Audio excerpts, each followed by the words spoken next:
तो सब जानता है, कवक देखे नहीं है लेकिन कवक का नाम सुना है। बहुत बच्चा समझता है पादप मतलब षड मनुष्य होता है, षड जानवर होता है, लेकिन बच्चा समझ नहीं पाता है पादप होता क्या है। पेड़ पौधे, पेड़ पौधे को हम क्या बोलते हैं? पादप बोलते हैं। हेलो दोस्तों, मैं छोटा खान सर टॉपर्स क्लासेज के डिजिटल प्लेटफॉर्म पे आप लोगों को स्वागत है एवं अभिनंदन है। तो दोस्तों, आज हम बहुत ही बेहतरीन तरीके से पढ़ने वाले हैं साइंस, जो कि दोस्तों उसमें पहला चैप्टर समाप्त हो चुका था। और जिस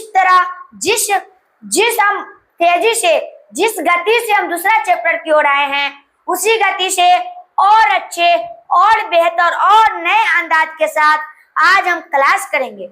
हंसते और मस्ते और खाना खाते ही क्लास करेंगे। तो आप लोग इस चैनल को सब्सक्राइब कर दीजिए, वीडियो को लाइक कर दीजिए। अगर अच्छा लगा तो अपने दोस्तों के पास पहले शेयर करिए। अगर अच्छा लगा इस वीडियो तो कमेंट में बताइए। अगर जो भी आपको डाउट हो वो पहले आप लोग बताइए। तो चलिए अब चैप्टर की ओर आ रहे हैं। दोस्तों, हम दूसरा चैप्टर की ओर आए थे जिसमें आधा एंड हो गया था और बाकी था। तो उस चैप्टर का नाम है सूक्ष्म जीव, मित्र एवं शत्रु। तो हम बताए थे सूक्ष्म जीव मित्र कैसे होता है और दुश्मन कैसे हो जाता है। तो आज वो सब बता चुके हैं। तो आज हम जानने वाले कवक क्या होता है। कवक तो सब जानता है, कवक देखे नहीं है लेकिन कवक का नाम सुना है। तो सचमुच में आज हम जानने वाले हैं कवक क्या होता है। ठीक है, तो इल्गी की तरह जो इल्गी होती है उसी की तरह अब क्या होता है, तो कवक भी ऐसे पादप है। पादप का मतलब क्या होता है तो आप लोग जानिए। बहुत बच्चा समझता है पादप मतलब षड मनुष्य होता है, षड जानवर होता है, लेकिन बच्चा समझ नहीं पाता है पादप होता क्या है। तो पादप क्या होता है? पादप होता है पेड़ पौधे। पेड़ पौधे को हम क्या बोलते हैं? पादप बोलते हैं। हम ये बात सबसे पहले ही बता चुके थे। जिस तरह हम इंग्लिश में पढ़ते हैं, जिस तरह हम हिंदी में पढ़ते हैं, जिस तरह संस्कृत में पढ़ते हैं, उसी तरह शब्द का रूपांतर होता रहता है। शब्द हर सब्जेक्ट हर विषय में अलग अलग तरह का होता है। जिस तरह इंग्लिश में उसको बोलते हैं ट्री, और इसको संस्कृत में बोलते हैं वृक्षा। क्या बोलते हैं? वृक्षा। अब इसको आ गई विज्ञान की बात, तो विज्ञान में क्या बोलते हैं? पादप बोलते हैं। अब हमको लग रहा है कि आप लोगों को पता हो चुका होगा कि शब्द का रूपांतर किस तरह होता है, सब्जेक्ट बाय सब्जेक्ट कैसे शब्द होता है। तो हर चीज, जिस तरह मनुष्य को इंग्लिश में बोलते हैं मैन, उसको संस्कृत में बोलते हैं मानव, वैसे उसी तरह कुछ बोलते हैं। अब उसको हिंदी में बोलते हैं जीव जंतु। आप लोग समझिए, जीव जंतु में लग रहा है जानवर आ जाता है, अब उसी में हम लोग आ रहे हैं। तो बहुत सोच दूर की बात है ये सब। ठीक है, तो अब हम जानेंगे कवक क्या होता है। तो जिनका शरीर जड़, अब जिनका शरीर में जड़, तना तथा पत्तियों में विभाजित नहीं होती है, वह कवक ऐसा चीज है जो जड़ और क्या, तो तना, जड़ तना तथा पत्तियों, जड़ तना तथा पत्तियों में विभाजित नहीं होती है। अब हम आपके पास लेके आए हैं किस चीज का चित्र, तो कवक का चित्र। आप लोग, हमको लगता है आप लोग नहीं देखे होइएगा कवक किस तरह होता है। देखिए इसमें ना जड़ ना तना, देखिए ये फुफू जैसा लग रहा है, मशरूम जैसा, मशरूम की तरह लग रहा है। देख रहे हैं, छत्ता जगह गोबर छत्ता, जिसको हम लोग बोलते हैं गोबर छत्ता। आप लोग ज्यादातर गोबर पर देखते होइएगा और कोरा जो सरा होता है वहां पर देखते होइएगा, उसी को बोलते हैं कवक। आपको समझने का फेरिया। देखिए आप लोग तो जानते हैं गोबर छत्ता क्या होता है, लेकिन कवक नहीं जानते हैं, तो उसी का नाम है कवक। ठीक है, तो अब चलते हैं इससे आगे की ओर, अब कवक के बारे में, वह कौन सा जीव होता है, तो कवक मृतोपजीवी होते हैं। अर्थात ये अपना भोजन स्वयं संस्कृत नहीं करते हैं। जो अपना भोजन स्वयं संस्कृत नहीं करते हैं वह मृतोपजीवी कहलाता है। ठीक है, मृतोपजीवी कहलाता है। अमृतोजीवी होती है अर्थात ये अपना भोजन किस तरह करता है, स्वयं। और स्वयं का मतलब होता है खुद। स्वयं का मतलब स्वयं संस्कृत, मतलब वह अपने भोजन को संस्कृत नहीं कर पाते हैं। जिसको अगर जो अपना भोजन संस्कृत कर लेता है, ये इसमें लिखा हुआ है वो अपना भोजन स्वयं संस्कृत नहीं करते हैं। इसका मतलब हुआ अपना भोजन के लिए किसी दूसरे जीव पर निर्भर रहते हैं, वह क्या कहलाता है, वह मृतोपजीवी कहलाता है। अब यीस्ट, म्योकर, फफूंद, मशरूम या कुकुरमत्ता या कवक के उदाहरण है। कुकुरमत्ता और कवक के उदाहरण। ठीक है, अब हम जानने वाले हैं वायरस होता क्या है।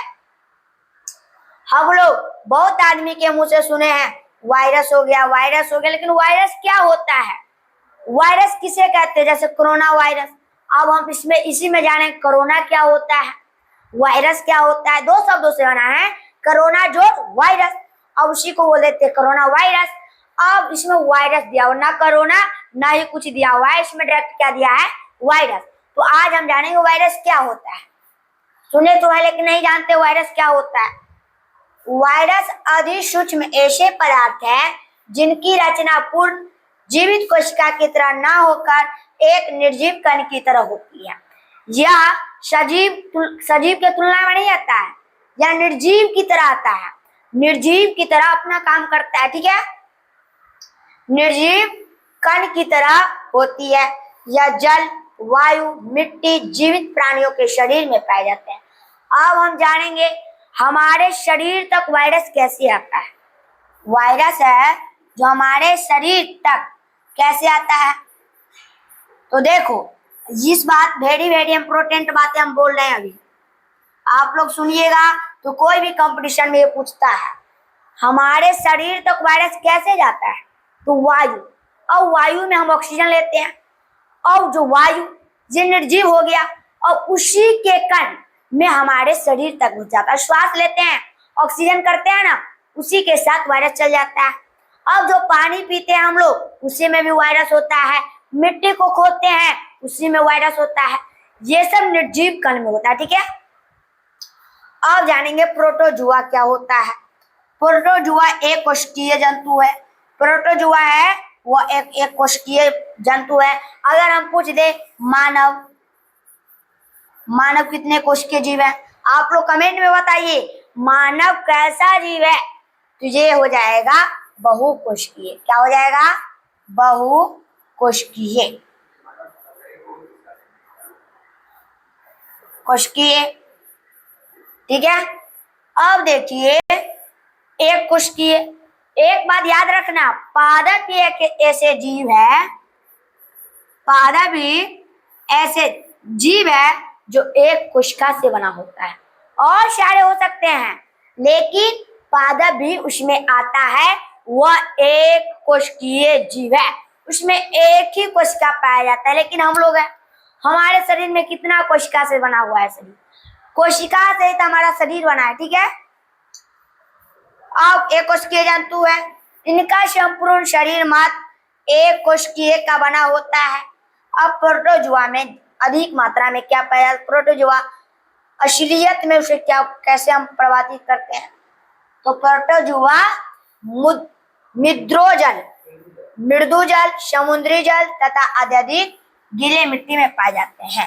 तो देखिए अब इससे हमें समझ स्पष्ट हो गया, जो प्रोटोजुआ होता है वह मृदु जल, समुद्री जल, अत्यधिक गीले मिट्टी में पाया जाता है। जो गीला मिट्टी है उसमें प्रोटोजुआ पाया जाता है। ठीक है, अब इससे आगे जानते हैं। अब देखिए, आप लोग कहते होइएगा कि सर हर चीज को तो फोटो दिखा दिए, लेकिन सर आप प्रोटोजुआ का फोटो नहीं दिखाए।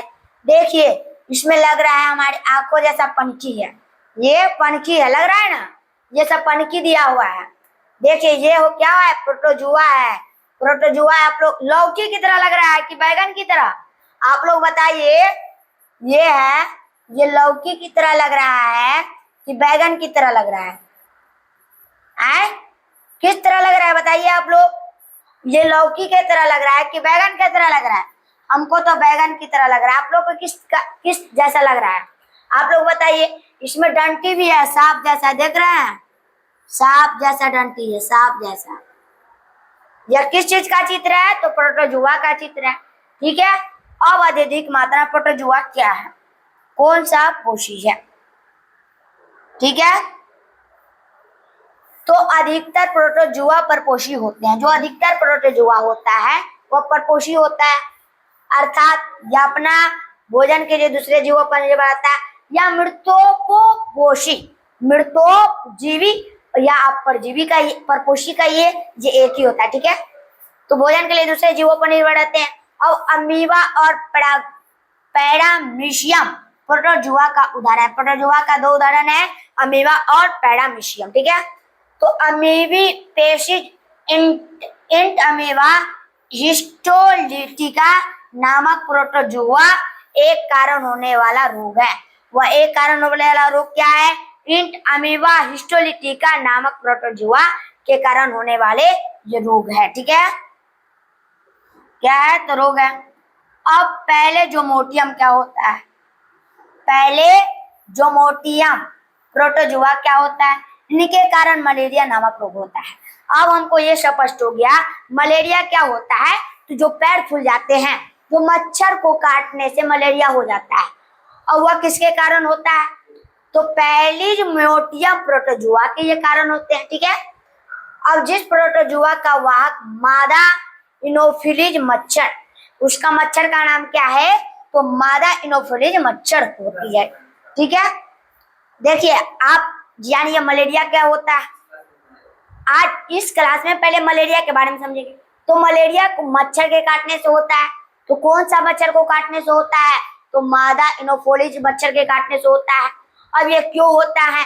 तो ये पहली जोमोटियम प्रोटोजुआ के कारण होता है। ठीक है। तो आज के क्लास के लिए बाय बाय, फिर मिलेंगे नेक्स्ट वीडियो में। जय हिंद, जय भारत, जय जवान, जय किसान।